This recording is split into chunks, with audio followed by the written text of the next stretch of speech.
Hello everyone, my name is Bombshow. Welcome to my channel. It's Bombshow Television. Musho my latest musho zviri kupisa. Tisingakangana kutenda vari kusubscribe ne vari kushare each and every day.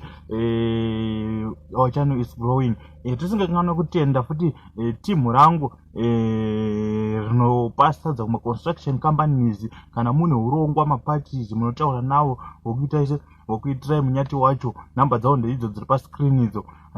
Vano provide sadza nema cheap prices kuma construction companies. Kana company yako isingakwanisa kuita se provide chikafu kana akawanda vanokwanisa kuita se kukuigirai. Kana uri munyowani panapo usati wasubscribe, please subscribe to our channel. It's Bombshow Television. Musho my latest musho zvinopisa zvega zvega. Hapana chanyanya mkulu. Everything is okay. And no problem is muziya. Sasa unoziya munhu kana uchingozikana. Unofana kumbongoriro 2 minutes kana hapana nyanya. Saka misunderstanding 2 minutes but triple. All right. Now we are okay. And then with the action ya Torwa. Everything is fine. Okay. Now we are okay 100% in there. And your message to your fans? To my fans. Bauze kuti zvavanondita handizvide. Yeah.